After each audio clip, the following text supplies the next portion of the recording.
रचना आज बहुत खुश थी क्योंकि उसके पति रविंद्र से आज उसने बड़े दिनों के बाद एक बात बनवा ही ली थी। वह अपने भाई किशन के घर कुछ दिन के लिए जाना चाहती थी, लेकिन रविंद्र हर बार मना कर देता था।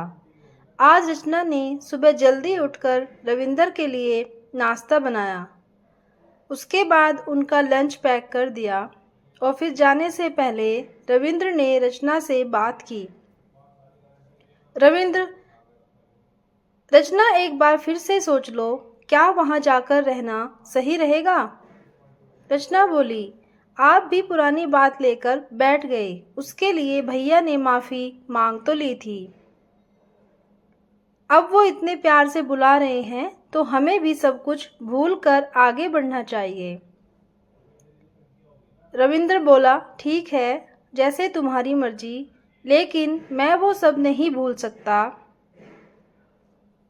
ठीक है, इस बार जाने दीजिए। यदि मुझे अच्छा नहीं लगा तो आगे वे अपने रास्ते, मैं अपने रास्ते।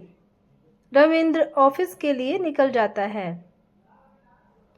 रचना अपने कपड़े पैक करके टैक्सी का इंतजार करने लगती है। रचना अपने भाई किशन के घर पहुंच जाती है। वहां पहुंचते ही उसने रविंद्र को फोन पर सकुशल पहुंचने की सूचना दी।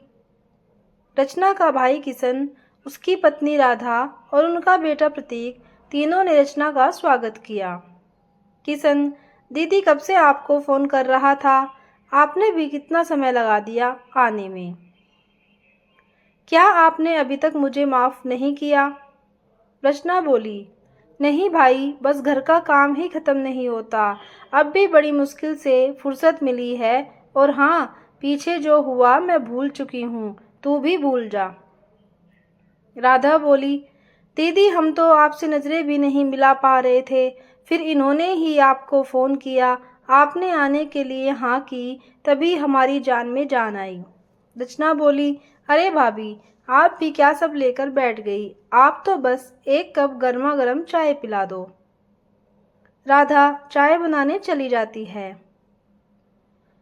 प्रतीक, जो भतीजा है, वो बोला, बुआ जी आप कितने दिनों तक रहेंगी? किशन, चुप बदमाश, यह मेरी बहन है, घर है, जब तक मन करेगा रहेगी। चल भाग यहाँ से। रचना ने कहा, अरे बच्चे को क्यों डांट रहे हैं? बेटा, मैं एक सप्ताह तेरे साथ ही हूँ, तू मुझे अपना कमरा नहीं दिखाएगा? रचना प्रतीक को लेकर उसके कमरे में चली जाती है। कुछ देर बाद राधा चाय बनाकर लाती है। राधा, आप दीदी से कैसे बात करेंगे? मुझे तो डर लग रहा है, कहीं मना कर दिया तो क्या होगा? किशन बोला, तू चुप रह, मैं कोई न कोई रास्ता निकाल लूँगा। बस अभी इस बारे में दीदी से बात मत करना। इधर रविंद्र ऑफिस पहुंचा तो उनके दोस्त अमर ने पूछा, क्या बात है यार, इतना उदास क्यों है? रविंद्र बोला, यार क्या बताऊं, रचना अपने भाई के घर गई है। तुझे तो पता है, यह वही भाई है जो अपनी शादी में दहेज में कार मांग रहा था। मैंने इसे समझाया तो इसने कहा, मेरी हैसियत और तुम्हारी हैसियत में कितना फ़र्क है। यह कार मेरी हैसियत के आगे कुछ भी नहीं है। तुम मुझे मत समझाओ, वो तो पिताजी ने तुम्हें पसंद कर लिया, वरना तुमसे कहीं ज़्यादा पैसे वाला लड़का मैं अपनी बहन के लिए देखता। सभी मेहमानों के सामने उसने मेरी बेइज्जती की है। मैं और रचना उसी समय शादी में से वापस आ गए। आज 3 साल बाद वह कई दिन रचना को फ़ोन कर माफ़ी मांग रहा था। रचना ने उसे माफ़ भी कर दिया। अमर बोला, कोई बात नहीं, तू चिंता मत कर, शायद उसे अपनी गलती का एहसास हो गया होगा। रविंद्र बोला, नहीं, यह जरूर इसकी कोई चाल होगी, बिना मतलब वह किसी से बात भी नहीं करता। इधर अगले दिन किशन ने रचना से बात की। दीदी, मेरे व्यापार में बहुत घाटा चल रहा है, इसलिए हमें वो पुराना पुश्तैनी मकान बेचना चाह रहे हैं। आप बस इन पेपर पर साइन कर दीजिए। रचना बोली, लेकिन वहाँ तो माँ रहती है। किशन ने कहा, वो माँ तो वृद्धाश्रम चली गई।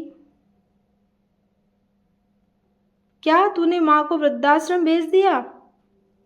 हाँ, यह मकान मैं अपनी पत्नी के नाम करना चाहता हूँ। आप बस इन पेपर पर साइन कर दीजिए। रचना ने कहा, नहीं, यह नहीं हो सकता। तुझे वृद्धाश्रम से माँ को घर लाना होगा। उनके मरने के बाद ही यह मकान बिक सकेगा। किशन ने कहा, मैं इतने दिनों से तेरी खुशामद कर रहा था ताकि तू अपना हिस्सा छोड़ दे, और तू नखरे दिखा रही है। रचना बोली, मेरे पति ठीक ही कहते थे। मुझे उनकी बात मानकर यहाँ आना ही नहीं चाहिए था। कहकर रचना घर से बाहर निकलकर सीधे पुलिस स्टेशन पहुंच जाती है। वहां वह सारी बात बता देती है। वह रविंद्र को भी फोन करके वहीं बुला लेती है। पुलिस किशन को पकड़ लेती है।